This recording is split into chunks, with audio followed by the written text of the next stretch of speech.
So the purpose of doing this skit performances is we wanted to resurrect the pride and self-confidence in our identity of Indians.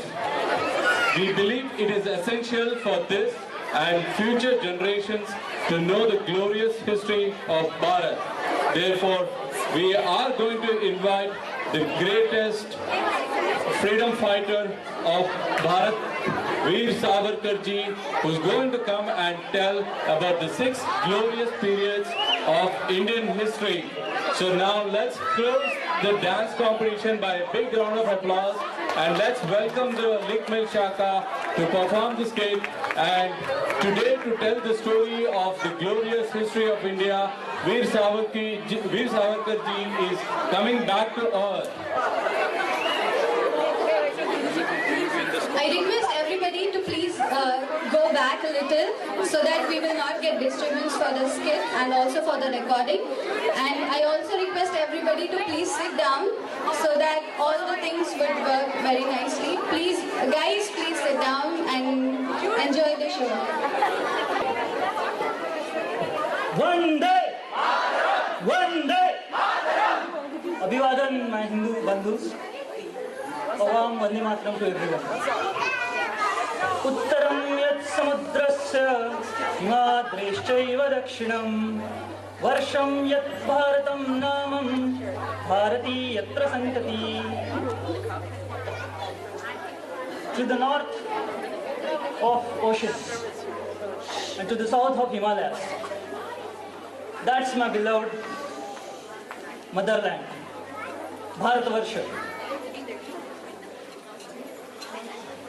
Not only the rest of world, but even our own people are misled to believe by the Western writers that India as a nation has always been under the influence of foreign rulers or another. Indian history is unbroken chain of defeat after defeat of Hindus. That's why I have decided to describe the historical achievements of many generations and their representative leaders who vanquished aggressors from time to time and liberated this country. Our history, I have divided it in 6 epochs, 6 glorious epochs. Let's start looking at those epochs.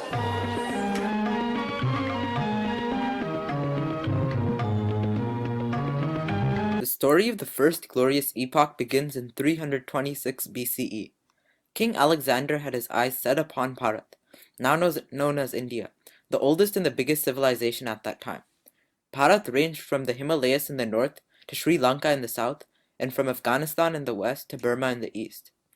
King Alexander, with his vast army, crossed the Hindu Kush mountain range and conquered Takshashila, and was also able to defeat the valiant King Purushottam of Panchanath. After establishing his generals to control the conquered territory, Alexander began his return journey through the Sindhu River. At this time, the republics of the Malavas and Shudraks banded together to fight the mighty Greek army, and were able to almost kill Alexander. However, Alexander managed to return to Greece and eventually died there. At this time, the states Alexander had conquered for 2 long years revolted and removed all Greek influence in a matter of months. Meanwhile, Chanakya, a great political teacher at the world's oldest university in Takshashila, and his student Chandragupta were observing the political upheaval of the nation. They watched as the corrupt King Dhananand of the mighty Magad Empire failed at his sworn duty of protecting smaller states from foreign invasion.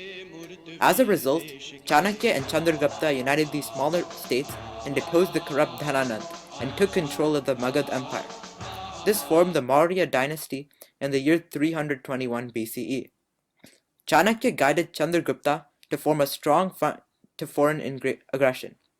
This allowed Chandragupta to defeat the most powerful Greek invader after Alexander, Seleucus Nicator. Because of this strong border, Bharat would remain free from foreign invasion for the next few hundred years. It must be kept in mind that though the army of Bharat had defeated the mighty Greeks, it never tried to invade any foreign empires in return. This mighty army was used only to protect our borders. This forms the first golden epoch.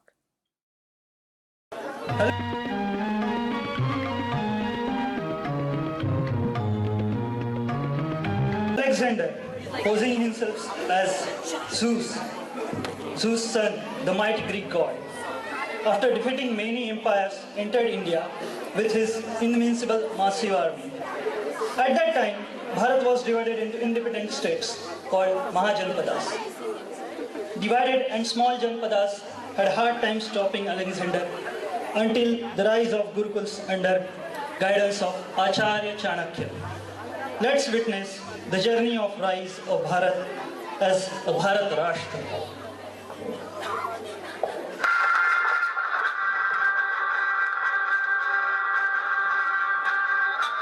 In 327 BC, Alexander started invading Bharat to annex the entire country.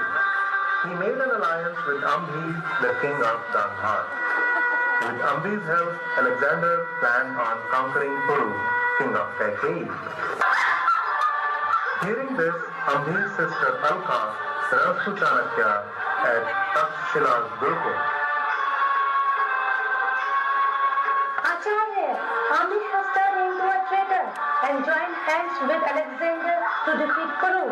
You must stop him.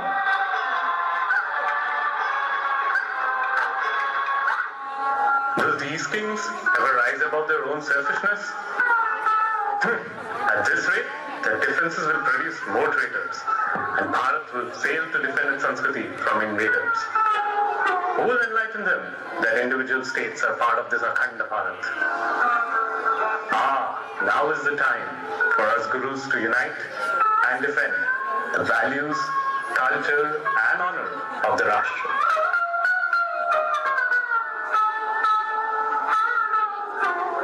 After a few more battles, Alexander returned to Greece. His commanders, Philippus and Seleucus, continued to wage war in Bharat.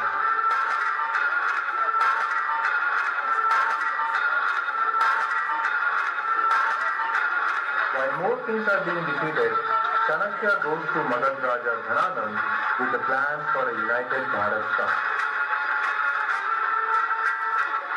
Our Rashtra is on the verge of falling apart, and we are not even realizing this. Rajan, you must lead Bharat to unity and independence. Do not bother us for the cause of whole Bharat. We will act only if Magad is attacked. Magad is not safe if neighboring kingdoms are under siege. Go away with truth.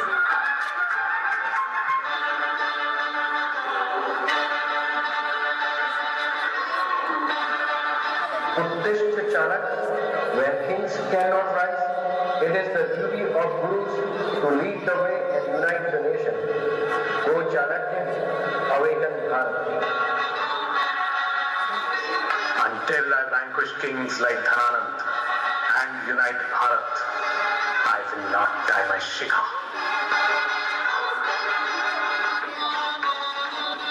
Ambhi's wife Kalyani invites Chanakya to find a reason for her existence. Pranam Gurudev, I am very sad that I cannot do anything to help my Matrubhumi and my people. Show me the way to my freedom. Is your freedom the final answer?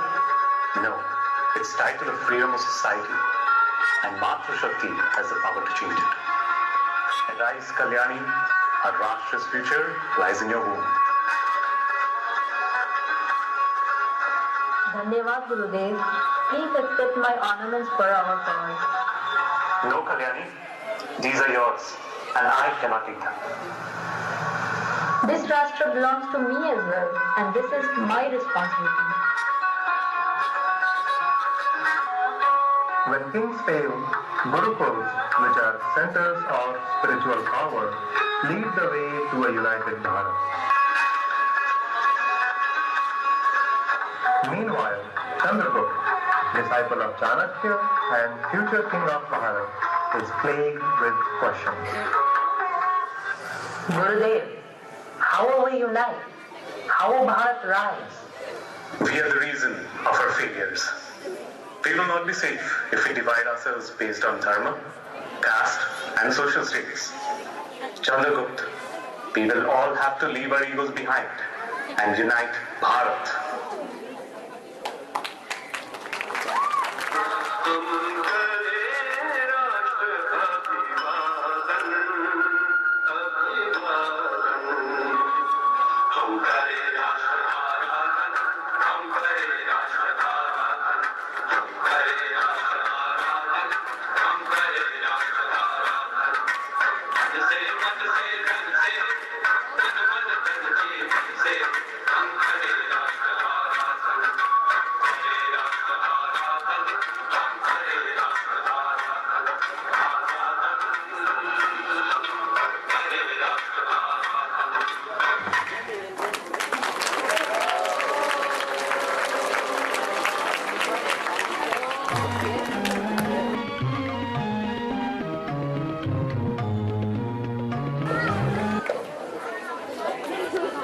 Let the epoch to begin. Chandragupta's son Bindusar became king in 298 BC. He consolidated the southern part of India with Magad to create a strong centrally administered empire. At this time period, India had the most powerful military force in the world. After Bindusar, King Ashok took over the reign of the Magad Empire. One of the world's greatest kings, he built a well-equipped and invincible military boundary, which the Greeks never dared to cross. However, after the infamous Kalinga War, Ashok saw the destruction that his army had caused and began to practice non-violence. He went on to declare that his whole empire and even the military would become pacifist. This slowly weakened the military strength of the Magad Empire. In less than 300 years after his death, the Greeks began their invasion again under the leadership of General Demetrius. They managed to conquer land up to Ayodhya and were about to attack Magad. But then the mighty king of Kalinga, Kharavela, came to its defense. Kharavela put aside his personal differences with the Magad Empire and challenged the Greeks in order to protect the integrity of the whole nation of Bharat. He attacked and forced the Greeks to retreat behind the Hindu Kush mountains. After the death of Kharavela, the Greeks attacked again, this time under the leadership of General Menander. The king of Magad and son of Ashok, Brihudrat Maurya, was a complete pacifist, and hence would not support any of the kingdoms who swore their allegiance to Magad. As a result, the Greeks pushed very far and Magad was on the brink of falling. However, the general of the Magad army, Pushyamitra, could not accept the cowardly actions of his king and took control of the empire in a coup d'etat. He mobilized a strong fourfold army which fell upon the Greeks. The Greeks were so soundly defeated that they could never attack Bharat again. Pushyamitra, with his equally brave and able commander Agnimitra, again consolidated the empire through the whole length and breadth of India, and established the Sangh dynasty. The lesson we can learn from this time period is that ahimsa should be practiced at a personal level, but as a leader, the defense of your country and people must come first. Thus ends the second golden epoch.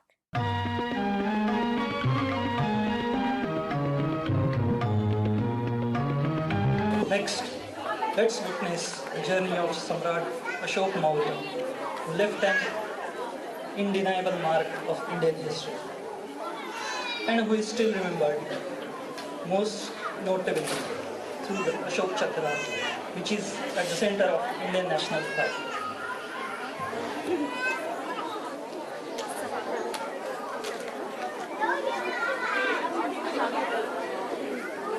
The story is the journey of Chakravarti Samrat Ashoka's life and how he became Dharma Ashoka from Chanda Ashoka. An ambitious and a magnificent warrior, Prince Ashoka was the son of King Bindusara, who ruled India from his capital Pataliputra in the 3rd century BC. Ashoka was considered to be very arrogant, wicked, and a ruthless ruler, and that's why he was named Chandashoka, meaning fierce Ashoka. Here's the story of King Ashoka, how he transformed from Chandashoka and became Dharma Ashoka. a Priyadarshi, pious and beloved of all. I want to be the greatest emperor the world has ever seen. Greater than King Bindusara, mightier than King Chandragupta Maurya. I want to be the conqueror of the whole world. Oh Prince, your father, King Bindusara, is no more. And now all your brothers are fighting each other for the throne. Throne is mine. I have earned the right to it. I was selected by Maharaj as Viceroy of Ujjaini and Takshashila because of my worthiness and capabilities. Father always believed in me to excel in art of war than all my brothers. I have right to become an emperor. If any of my brothers come in my way, then they have to fight with me. There was a fight between Ashoka and his half-brothers for the throne. Ashoka killed all his brothers and became the king of Magadha.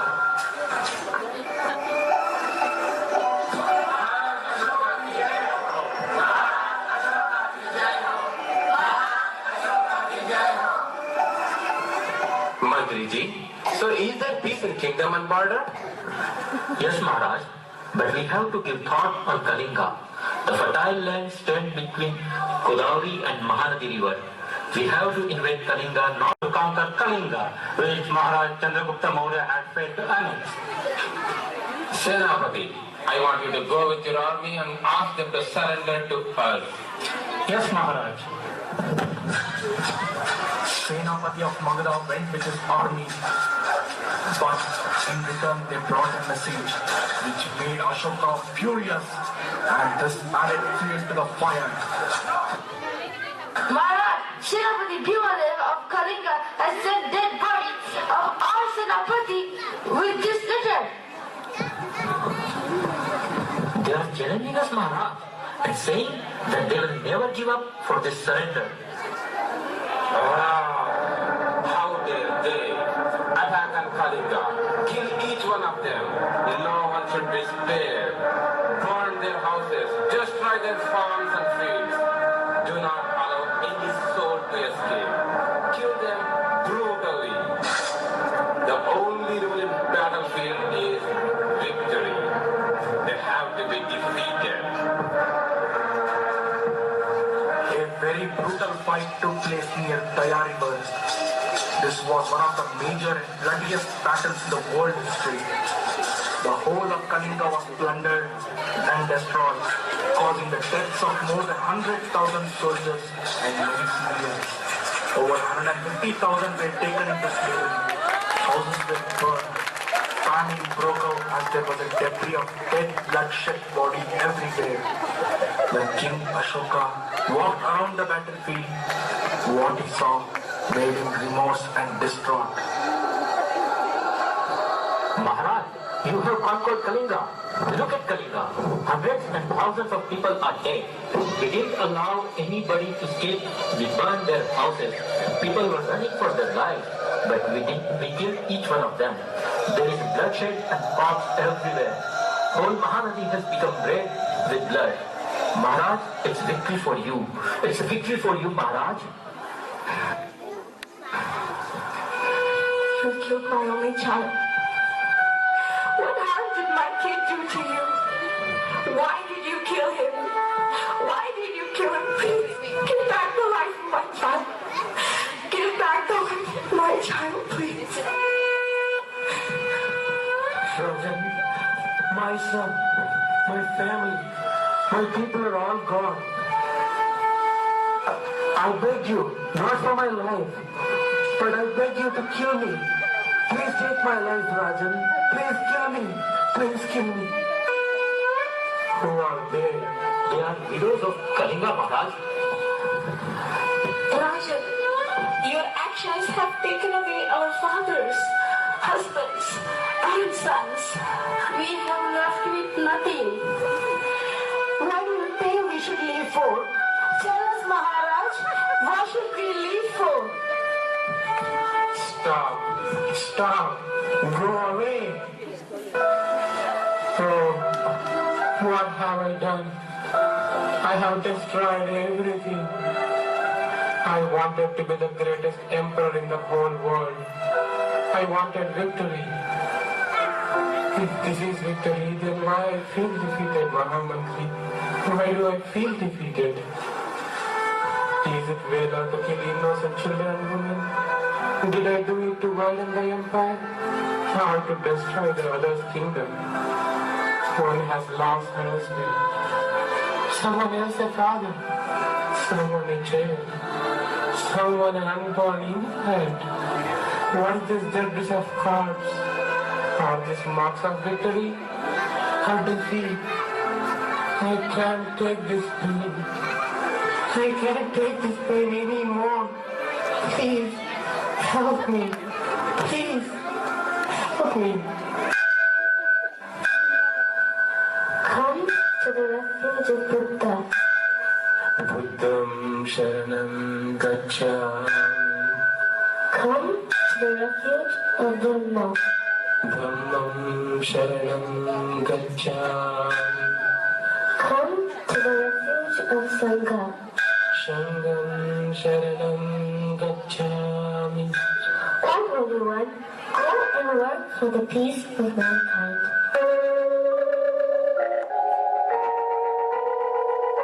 Mantriji, I have attained this enlightenment. Now on I will serve for the betterment of all mankind. I will build stupas and pillars engraved with the messages of compassionate living, affection and love for our people. I will take care of my people, build them hospitals for their well-being, build universities, irrigation facilities and nature routes for development, and flourishment of our trades and all my subjects. Spread the message of peace and goodness among all mankind. Spread the message of peace and goodness among our mankind. The pious emperor Chakravarti Samrat Ashoka, who till the end labored hard according to his own religious faith for the ultimate good of mankind, died in 232 BC. Even today, Ashoka's influence is seen in the whole of Indian subcontinent and Asia.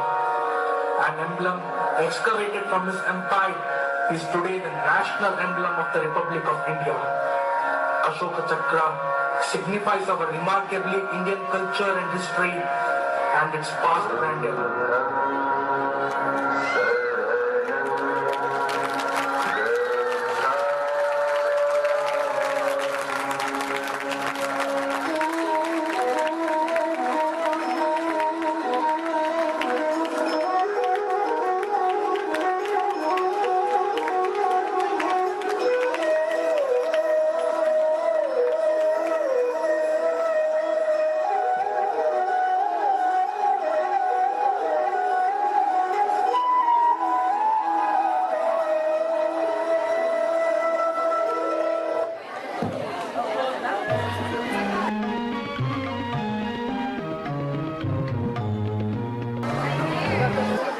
Epoch 3.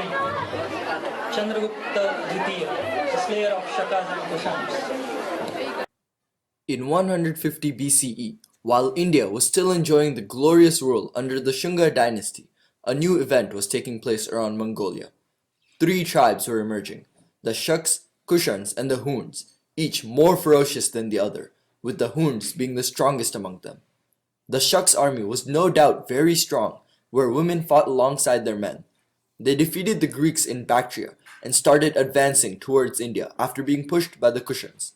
They attacked India around 60 BCE and captured the territories of Sindh, Kathiawar, and Gujarat and made Ujjaini their capital.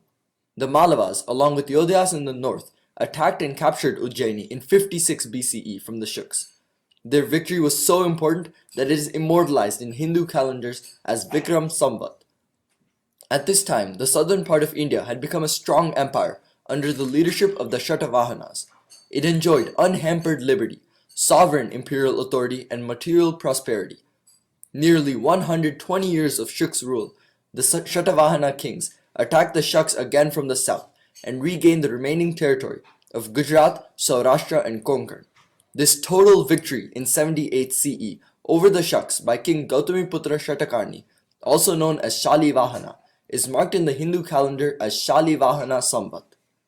Just as India was relishing this victory, there came a more powerful and violent enemy, the Kushans.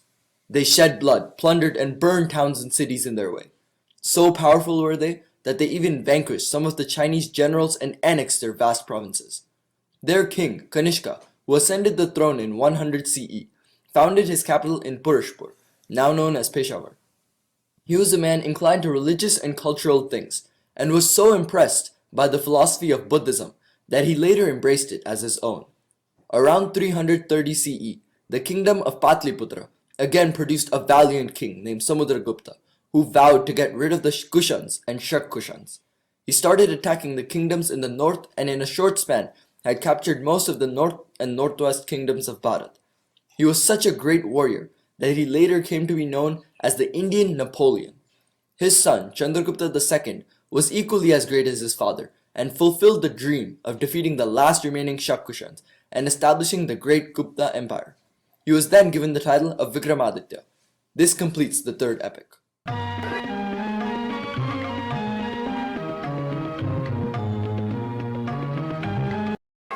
After defeating Shakas and Kushans, King Chandragupta II assumed honorific title of Vikramaditya.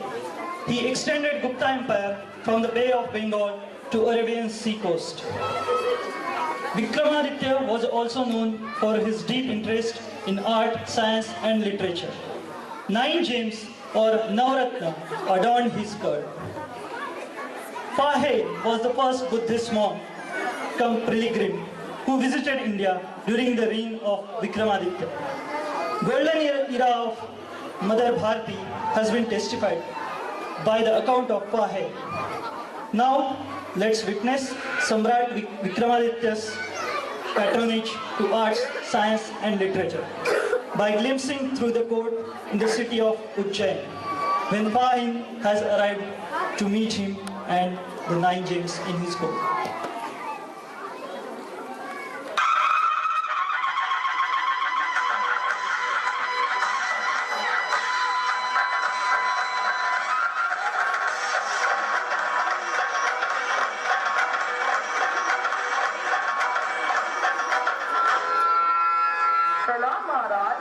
It was my long-time wish to visit you and meet the 9 gems in your court. Suswagatam Atiti Mahoday. Amatya will introduce you to all of them. Proceed, Amatya. As your order, Maharaj, Aditi Mahoday, let's start with Acharya Varahamihir. Acharya, could you please show me the power of your Vedic mathematics? Sure, Aditi Mahoday. Let me ask you. Is it possible to find out the square of any number without multiplication and using each number only once? No, it is impossible. Without multiplication, we have to add the same number many times. Are you sure? Well, here it goes.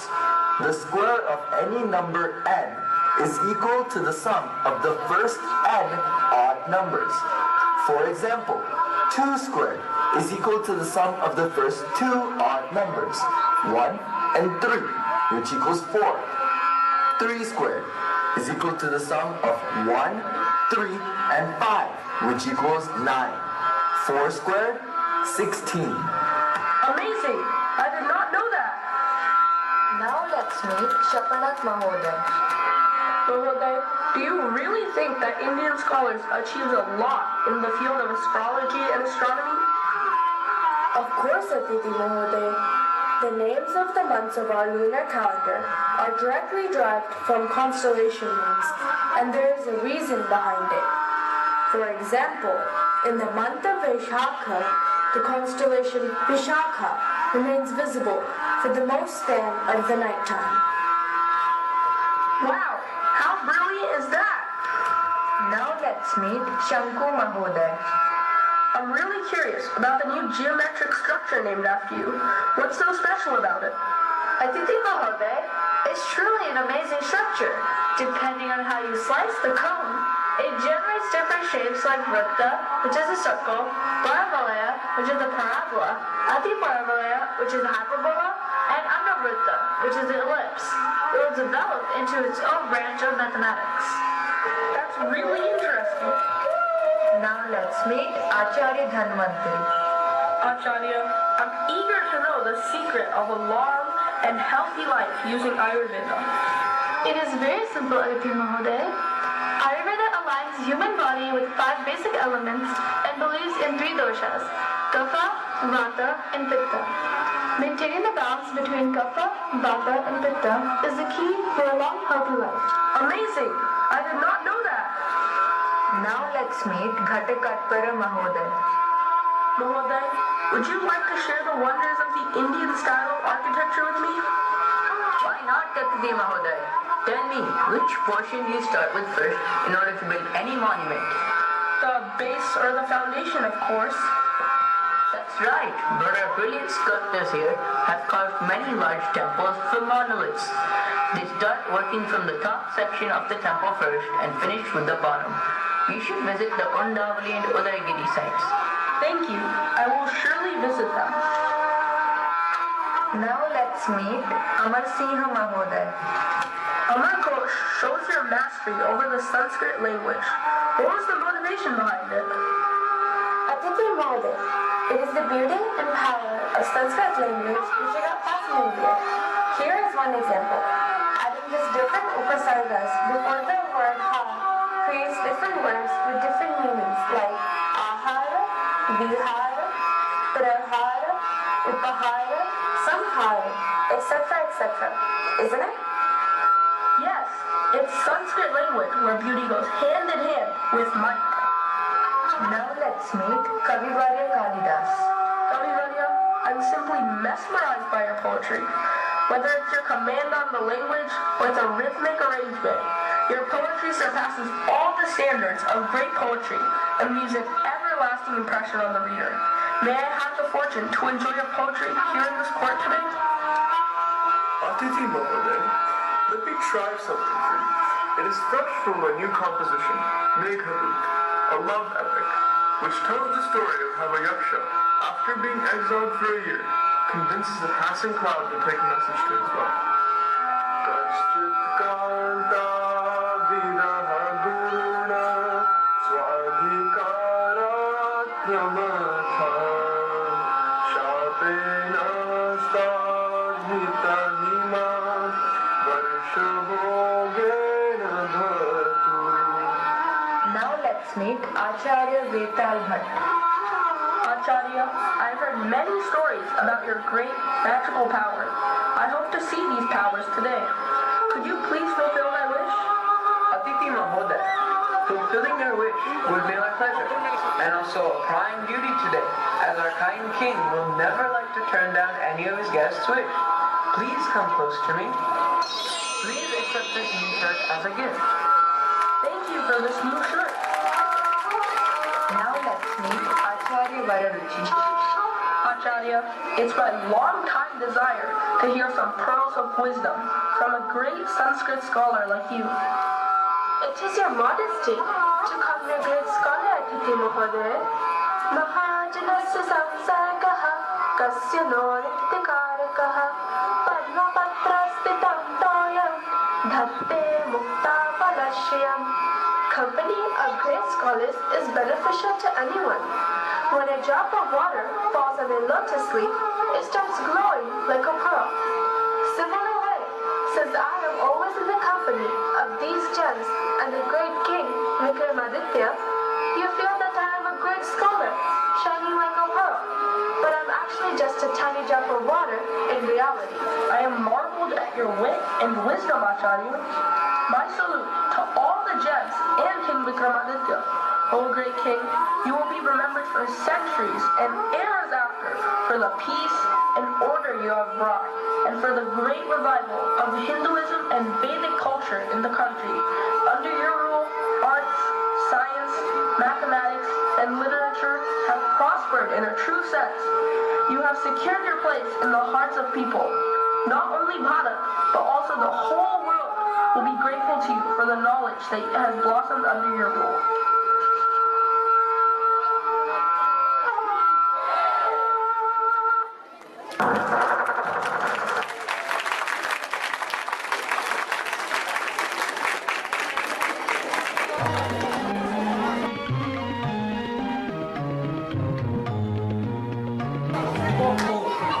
attack of Hunas. The Gupta Empire reached its peak during the reign of Chandragupta Vikramaditya.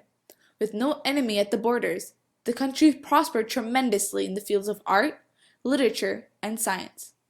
Vikramaditya was succeeded by King Kumargupta, who had two sons, the valiant Skandagupta and the wicked Purugupta. Even though Skandagupta was younger, he was the favorite of Kumargupta. Meanwhile, around 475 CE, a storm was brewing. The Huns were considered to be most powerful and barbaric tribes in the world and were famous for ripping apart their enemies and drinking their blood. After decimating Europe and most of the Asian civilizations, they attacked India under the leadership of Tegan Kingila. Such was their terror that the Chinese emperor had to build the Great Wall of China to defend his country. In order to stop the advancing army, Kumargupta sent his valiant son Skandagupta, who was able to successfully hold the onslaught of Huns. Kumargupta, happy with his son's victory, crowned him as supreme king of the Gupta Empire. Skandagupta fought many battles against the Huns, and even in his old age would personally command the army during war. Skandagupta suffered heavy wounds in his final battle and succumbed to his injuries on the way back to the capital. The wicked Purugupta seized this opportunity and named himself king. The Gupta Empire weakened under the reign of Purugupta and his son Narasimha Gupta Baladitya. As a result, the Huns conquered many territories under the leadership of the ferocious Mihirgula. They took control of major parts of northwest India and reached very close to Ujjaini, the Gupta Empire capital. However, a valiant force arose from Malwa. King Yashodharma urged other kings to unite and fight against the Hunas. Together, Baladitya and Yashodharma were able to defeat Mihirgula. Yashodharma also had the opportunity to kill Mihirgula, but Baladitya, influenced by pacifist ideology, requested Yashodharma to spare his life. After this defeat of Mihirgula, there were no foreign invasions of India for the next 500 years. This ends the Fourth Glorious Epoch. About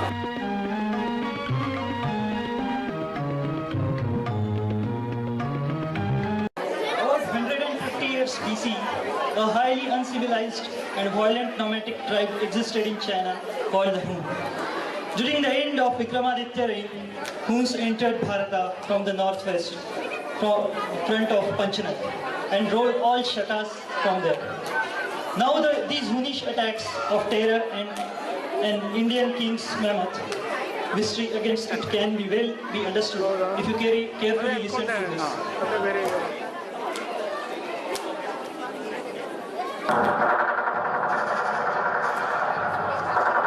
Around the world, these deafening sounds of bullets and heartbreaking cries are shaking us every now and then. What do these enemies of humanity want from us? When is it going to stop? Yes, that still remains a big question, and you know it has been going on since ages. Our country also has witnessed such atrocities at the hands of the barbaric Huns. Huns? Who were they? What was their ambition and what happened to them?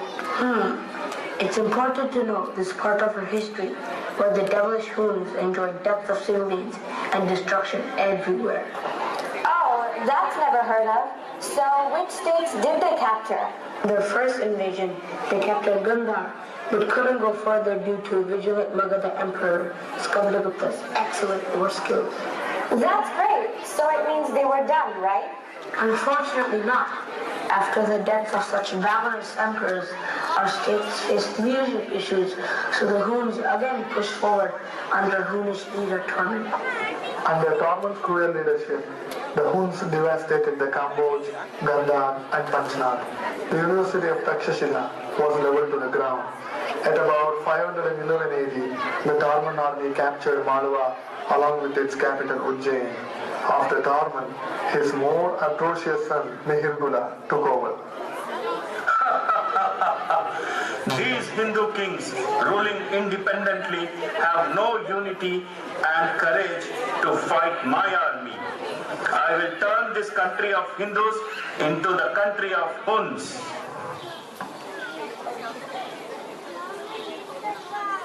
Don't know what's going to happen to our city of Ujjain, our Malwa kingdom, and our country. Who's going to save the world from these demonic Huns?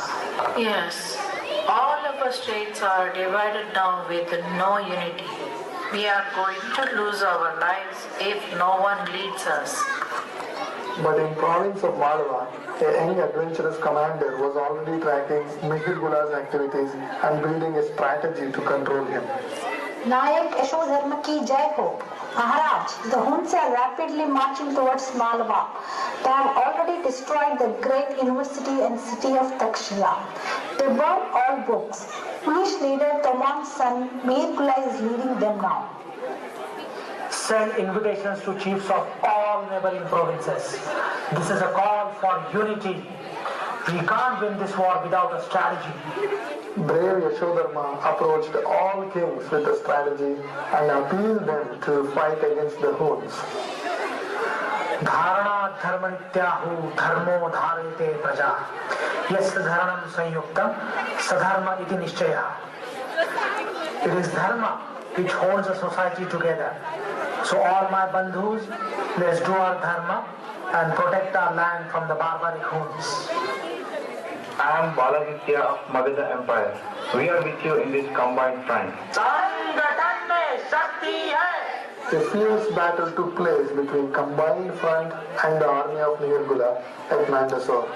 Glorious Yashodharma and his army were victorious over the Huns, which impacted all of Bharat. He was crowned as king. Hang this culprit Mihirgul for his cruel actions on my countrymen. O King Yashodharma, I request you to hand me over this devil, Mihirgula. But remember, Baladitya, Papaya Padam Bhujangam, Kevalam Vishwardhanam. Milk offered to snake will only bring venom.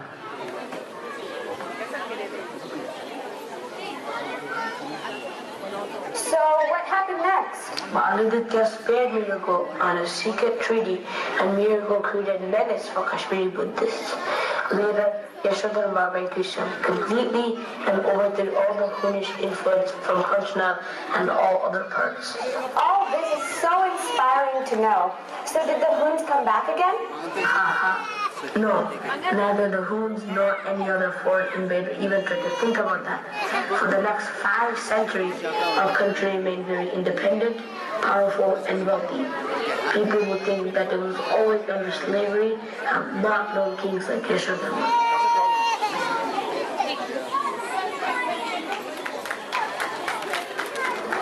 Grandpa, I read in a history book that India was captured by Greeks once. Are there any Greek invaders in India now? There are no more, son. And what about the Sarkas and Kushans? Are they still there? No, my dear. No one is here to see I am their descendant. Grandpa, are there any brave Hindus left who fought or are fighting against unrighteousness? Yes, my son. There are millions of them. Many of them sitting right here. Yashodharma's valor and sacrifice to protect our country, and also the world eventually will not be wasted. We Hindus will always stand against unrighteousness, since the world is a family for us.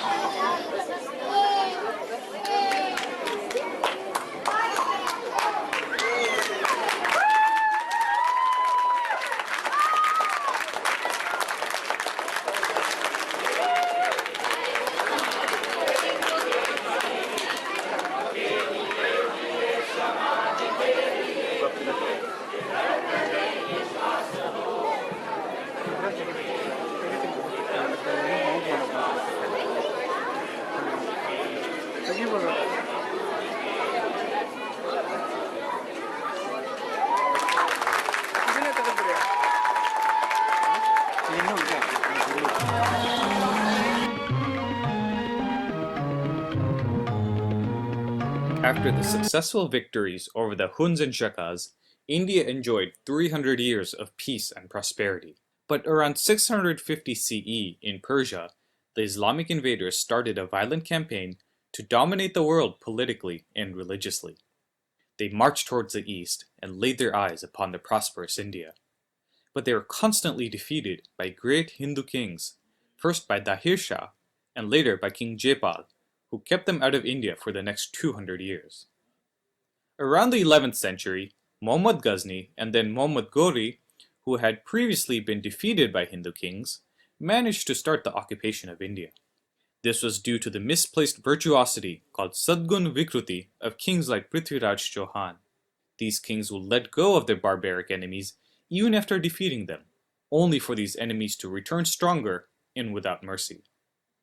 One critical mistake was that after victory, these kings would not take back the Hindus who had been forcibly converted to Islam. With no home or place in Hindu society left, these converts changed their allegiance to support the Islamic invaders. The invaders brought with them the concept of jihad, with the goal of converting all conquered citizens to Islam. To achieve this, they pillaged many Hindu temples and killed and enslaved millions of civilians. By the end of the 12th century, the Turks had captured Delhi. Multiple Islamic kings would use it as their capital for the next 400 years. It should be noted that during the struggle, southern India was never invaded, due to protection by sea from 3 sides and by the brave kings of the north. Muhammad Tughlaq managed to capture the kingdom of Warangal at the start of the 14th century, but the shackles of the Islamic Empire were broken by the brave efforts of 2 brothers, Harihar and Bukkaraya. These brothers, along with religious leaders like Madhvacharya and Sayanacharya, laid the foundation and built the great Vijayanagar Empire in 1336 CE. This empire would go on to produce valiant kings like Sri Krishnadeva Raya and Ramaraya, who presided over a time where science, literature, and the arts flourished.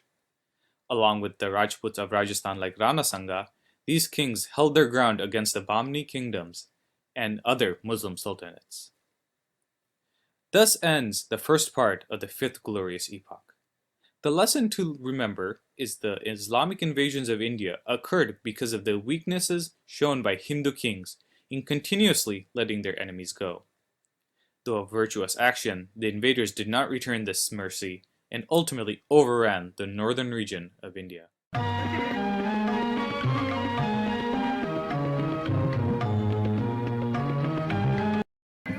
In 12th and 13th century, the Mughal sultans of Delhi repeatedly attacked Rajasthan. The Rajputs of Rajasthan were considered to be brave warriors, and they fought off several Mughals attackers with valor and honor. Now we will witness a story from Chittod, a Rajput kingdom in Rajasthan, where brave and clever warriors of Chittod beat a deceitful Mughal sultan at his own game.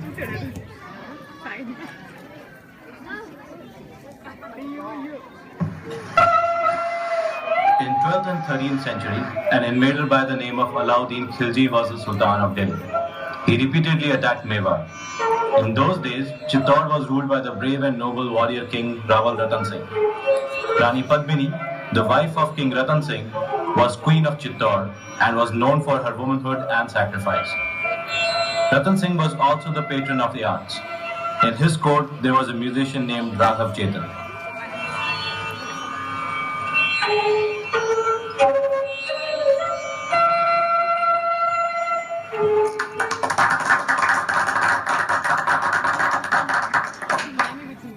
But unknown to anybody, Raghav Chetan was a betrayer and he was caught red-handed. Maharaj, Raghav Chetan deserves a punishment. Raghav Chetan, do you have anything to confess? No, Maharaj. Let me ask you again. Do you have anything to confess? Maharaj, forgive me. I'm very ashamed of my behavior. I promise not to do it again. Please, Maharaj. Soldiers, paint his face in black color and throw him out of this kingdom now.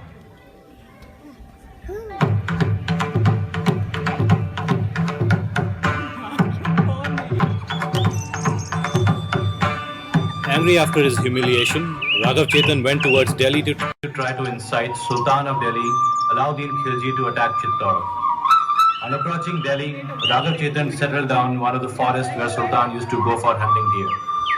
One day, on hearing Sultan's hunt party entering the forest, Raghav Chetan started playing a melodious tune on his flute. Soldiers, look for the person who is playing so beautifully.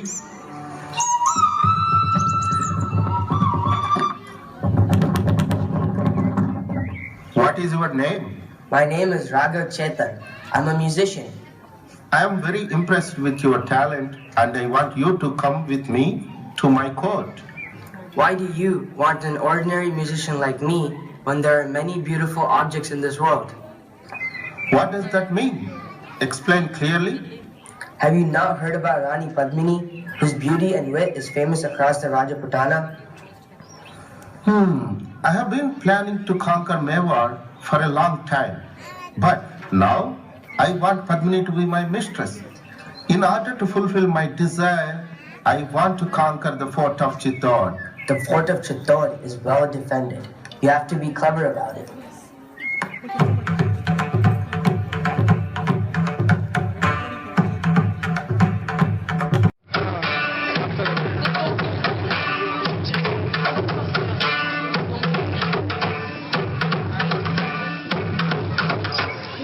Desperate to have a look at the legendary beauty of Padmini, he sent a word to King Ratan Singh that he looked upon Padmini as his sister and wanted to meet her. Maharani, Maharaj is here to see you.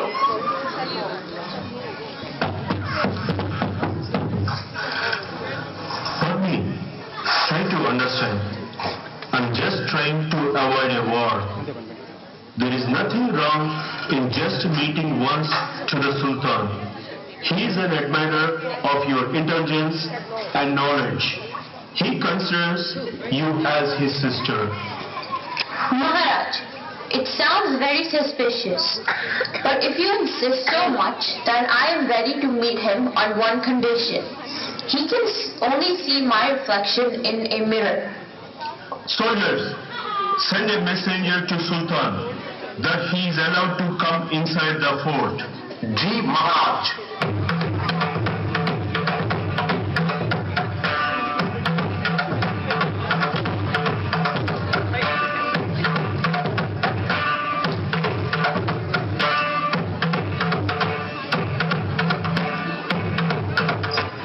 Sultan comes to Ratan Singh's palace with few of his selected and best warriors. They carefully examine the Ratan Singh's security.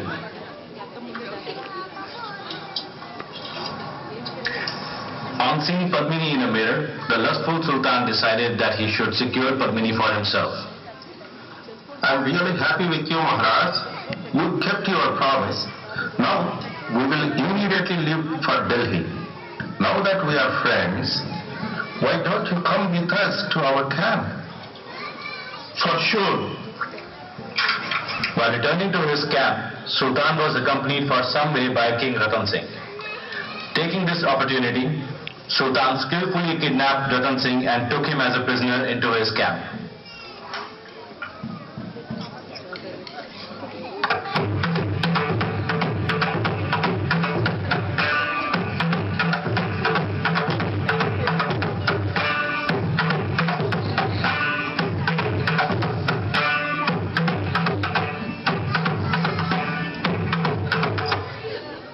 Sultan sends a messenger to Chittor. Sultan of Delhi has captured your king. If you want to see your king again, you will have to send on Padmini to our camp. Tell your Sultan that I will see him the next morning. You may go. I am worried for the Maharaj. Maharaj is strong. He will not be defeated easily. Let me think of a plan. We better come up with a plan quickly, for we will act tomorrow. The Sultan must have forgotten that we have the wisest queen in the land, and we will always come up with a plan to outsmart him. How can we use our soldiers without the Sultan knowing? Is it possible? I have a plan. We must beat the Sultan at his own game.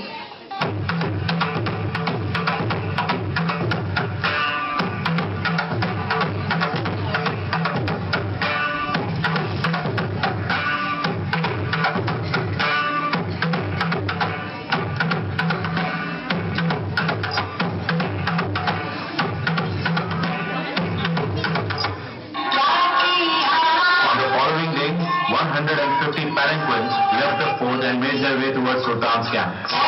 The palanquin stopped before the tent where Ratan Singh was being held prisoner. Seeing that the palanquins had come from Chittor and thinking that they had brought along with them his queen, King Ratan Singh was mortified, but yet surprised because his queen was not there in the palanquins, but her servants and fully armed soldiers who quickly freed Ratan Singh and galloped away towards Chittor on horses clapped off the armed stables. The tale of Muslim rulers has reached its peak.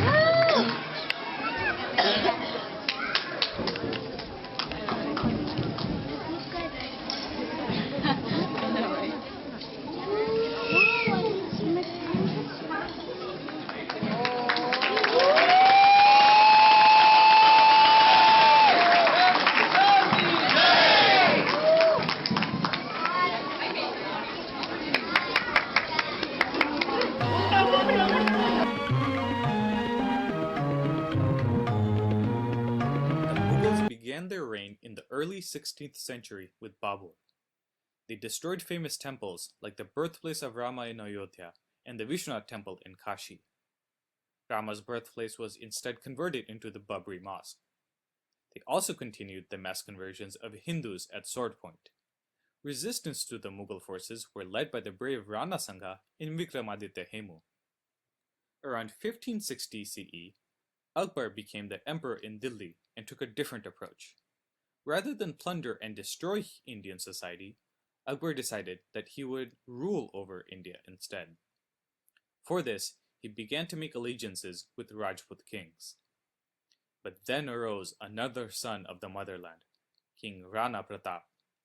Instead of seeking a humiliating friendship with Akbar, he challenged his army and checked Akbar's forces from advancing west. Rani Durgavati of Uttar Pradesh would also fight the army of Akbar. In the year 1658, Aurangzeb ascended the throne by executing his elder brother Dara Shikoh. Dara Shikoh was renowned as an enlightened paragon of harmonious coexistence between Hindus and Muslims, and had even translated the 50 Upanishads into Persian. However, he was usurped by the tyrannical Aurangzeb. Meanwhile, the Sikh faith had been started by Sri Guru Nanak in the northern areas of Punjab and Haryana at the time of Babur. The Sikh Gurus created and maintained a tradition of bravery and strength, and many sacrificed themselves for the protection of Hindus. In 1675, Aurangzeb gave two options to the Sikh Guru Tegh Bahadur to either convert to Islam or face death. Guru Tegh Bahadur refused and was burnt alive along with his followers.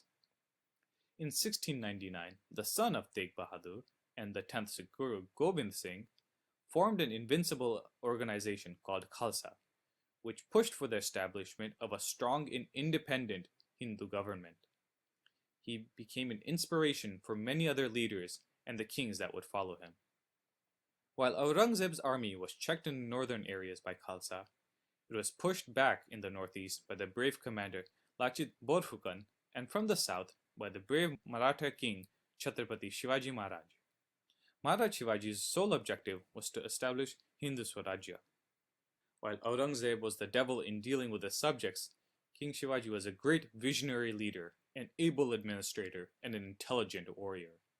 Using guerrilla warfare techniques, the Maratha army would continue to fight and conquer the Mughals after the death of Aurangzeb.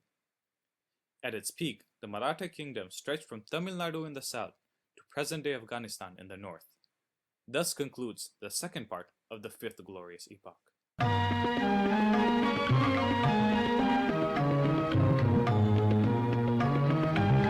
In these 25 years, Muslims have ruthlessly converted thousands of Hindus and had wiped out existence of 5 famous Hindu kingdoms from Devagiri to Malabar.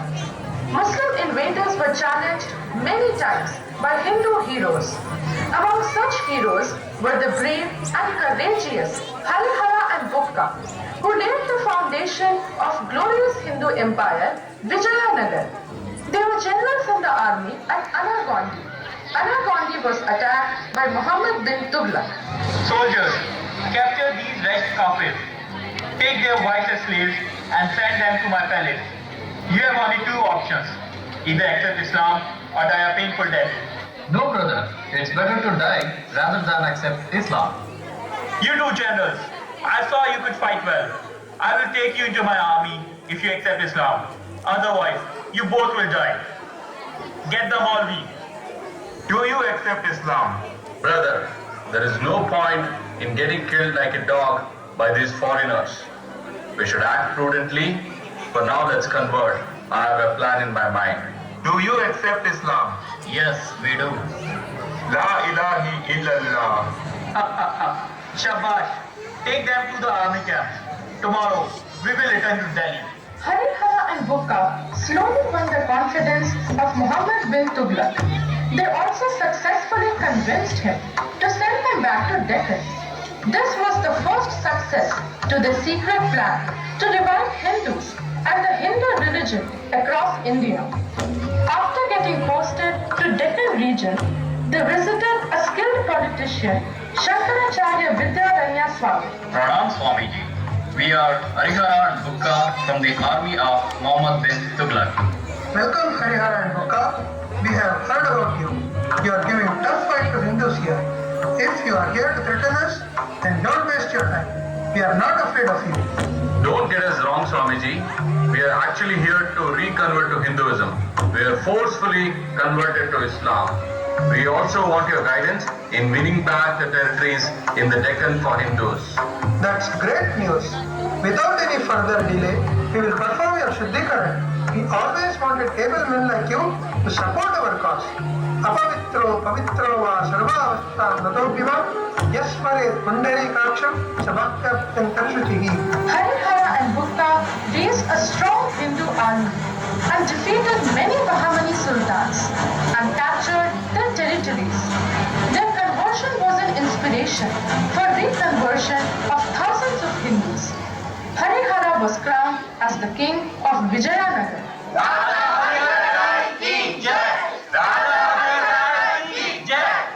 Swadharme nitharam shreyaha, paradharmo bhayavaraha. It's better to die in one's own religion than to remain in some other. The descendants of Harihara and Bukka continued the victory march started by their ancestors, and soon the Vijayanagara Empire stretched from eastern to the western seas.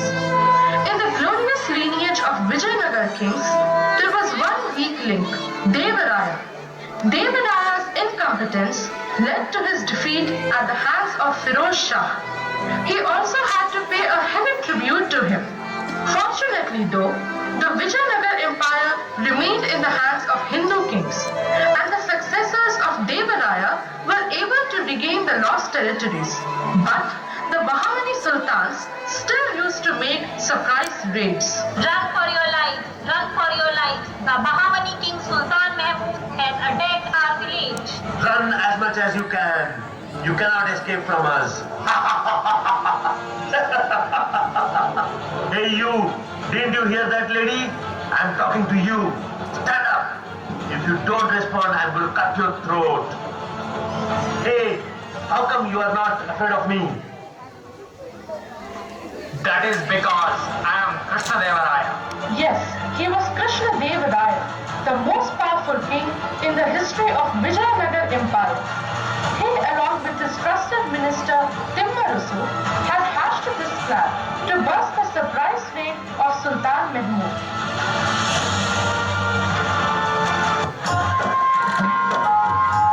There is a huge celebration in the capital city of Vijayanagar. A Portuguese traveler, Domingo Pace, happens to visit Vijayanagar today. This city is grander and more beautiful than my wildest imaginations. There is not a single poor person here. The city has not one or two, but 7 layers of protection. Excuse me, what is this great procession for, and who is the man in front of it? This is the procession of Maharaj Krishna Devaraya. He has won a major victory. He is going to temple to offer his prayers. Raja Krishna Devaraya ki jai! Raja Krishna Devaraya ki jai! Welcome. Who are you? How can we help you? I am Domingo Pace, a traveler from Portugal. I've visited many cities across the world, but never seen a glorious city like Vijayanagar. Thank you for your kind words. Enjoy your stay. O king, our housekeeper has taken our money and escaped to Bijapur. He has taken refuge under Ismail Adil Shah. That's unfortunate. He had a lot of money. On the flip side, it's actually good for us that he has gone to Ismail Adil Shah. We now have a solid reason to attack Raichur Fort.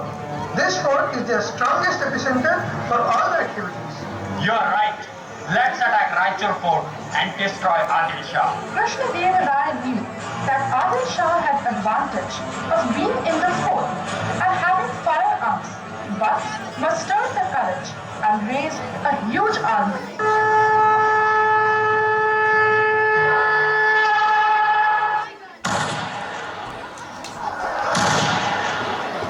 Adil Shah's army started shooting bullets, which led to chaos in the first rank of Krishna Deva Raya's army. Come down from the fort and kill all of them. Krishna Deva Raya took this opportunity and attacked back with the help of second rank of the army. Fight back, brothers.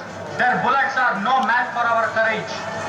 Bharat Mata ki Jai! The tide of the battle turned and the fort was captured. The victory of Raichur allowed Krishna Deva Raya to orchestrate many attacks on the Bahmani kings and weaken their hold. He was finally able to break the whole of Deccan region under the saffron flag. जहाँ डाल डाल पर सोने की चिड़िया करती है बसेरा, वो भारत देश है मेरा, वो भारत देश है मेरा.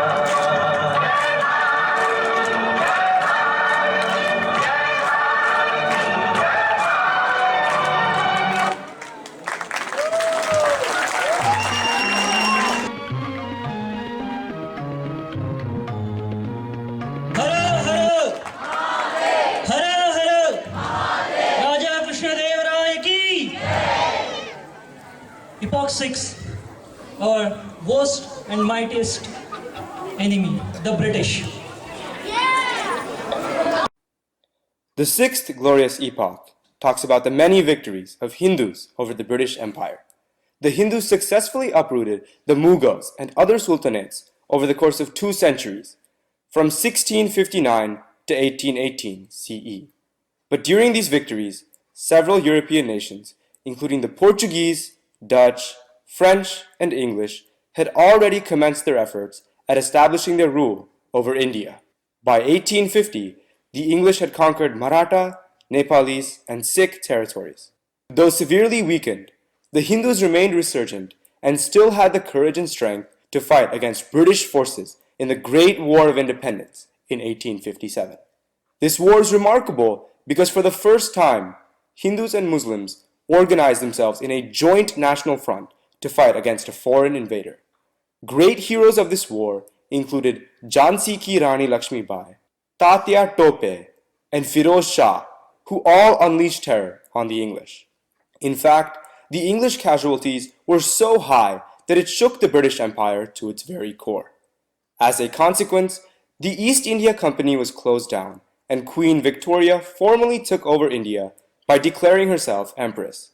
It must be noted that the British tactics of invasion were very different from the Islamic invaders. They attacked the very foundations of Indian society, namely its economy, its rich history and culture, and finally, its education system.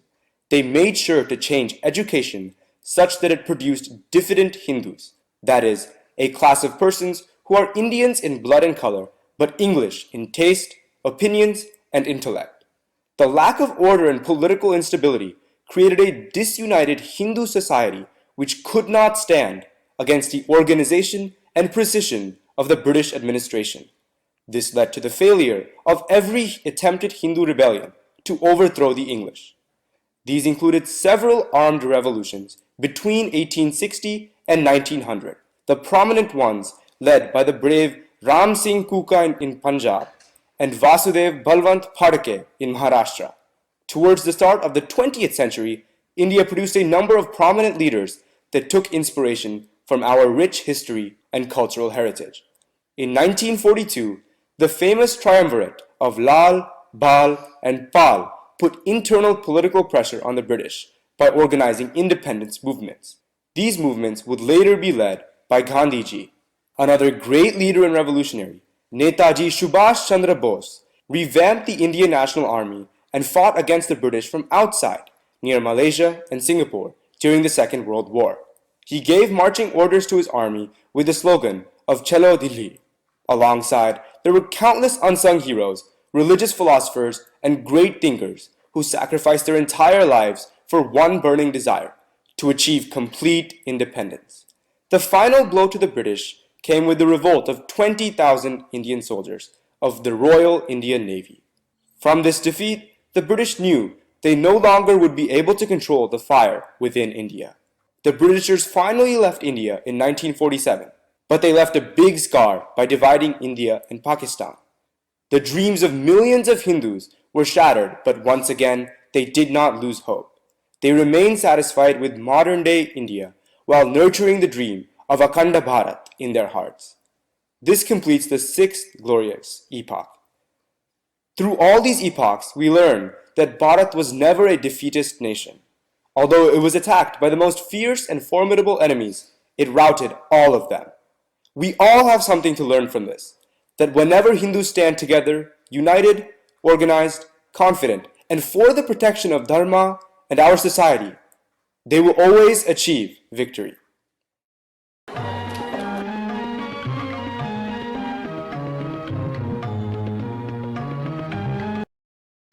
The first war of independence, War of 1857, is over. British has the complete control over India. Is that it? Did the brave local of Bharat Bhumi, who threw away every foreign aggressor, had accepted the defeat? Of course not. Let's hear how the freedom fight continued in form of armed and political revolutions.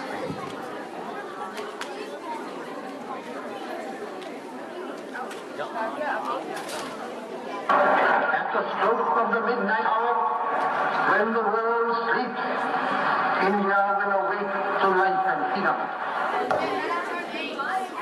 We as Indians should be thankful to Nehruji and Gandhiji for freeing us from the clutches of British Raj. India will be forever indebted to them. Why only to them?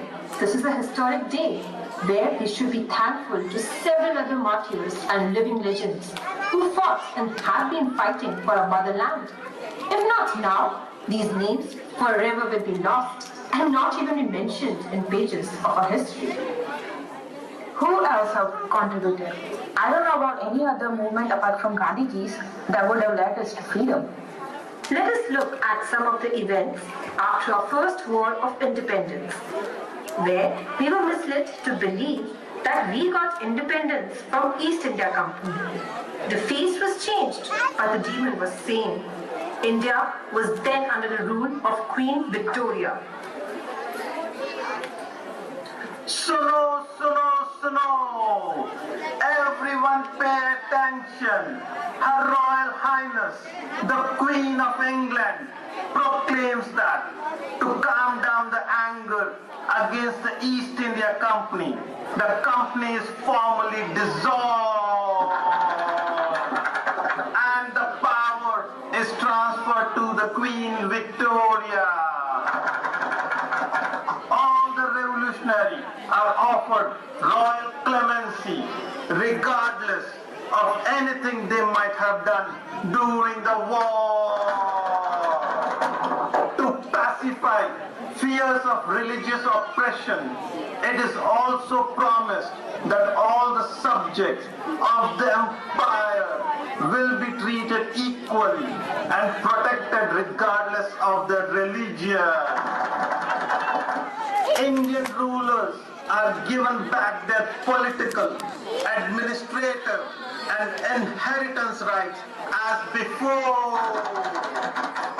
All the Indian subjects of Queen Victoria will be treated as respectfully as the British citizens, regardless of caste, creed, or religion. Suno, suno, suno! These promises were pasted on each wall of the country. These were done to pacify the people of India who were up in arms. He just changed the names and faces, but the demon remained the same. Many innocent people were fooled by these. However, the revolutionary leaders knew that this was just a farce, and many of them continued their struggle for complete freedom. One such revolutionary was Vasudev Balwant Phadke. मैं वासुदेव बलवंत फड़के ये शपथ लेता हूं कि मेरे देश की स्वतंत्रता के लिए मैं सर्वसंग परित्याग करूंगा। मेरी मातृभूमि और मेरे प्राण, इन दोनों में चुनाव का वक्त आया तो मैं मेरी मातृभूमि ही चुनूंगा।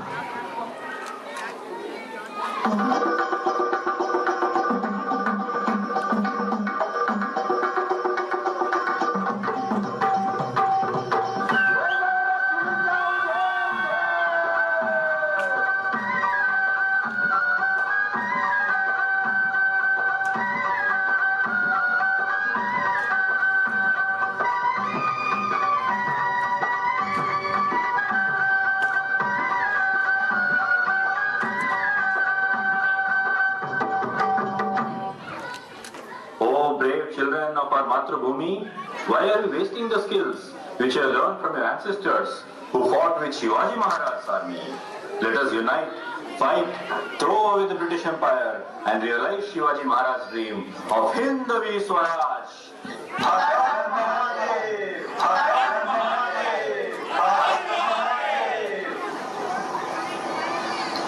But this armed struggle for freedom has not had the same impact in these 2 decades. What about Netaji Subhash Chandra Bose? Have you not heard of his well-organized Azad Hind Army, which gave the British their biggest threat?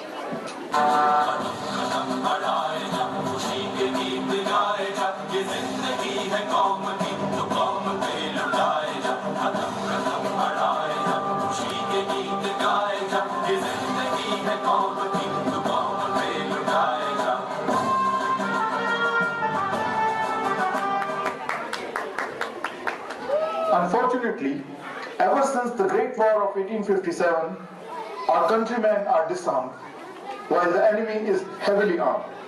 Without arms and without a modern army, it is impossible for us to gain independence. We must be ready to pick up arms in order to save our motherland. तुम मुझे खून दो, मैं तुम्हें आजादी दूंगा. Azad Hind Sena, which also had several Indian soldiers from the British Army and Indian prisoners of war in Singapore, made an assault against the eastern provinces of India in an attempt to oust the British from control of the subcontinent. By 1943, almost all of Andaman Nicobar Islands was under their control. This weakened the very foundation of the British Empire in India and the Royal Indian Navy mutiny, which made the British realize that the support of the Indian armed forces could no longer be relied upon. Oh, I never knew. Truly, the credit of our freedom doesn't just belong to our current leaders. Indeed, the mightiest of the foreign aggressions in Bharat's 2,000-year history was thus utterly defeated, and its political dominance being crushed into pieces was the result of sacrifices by these great revolutionaries.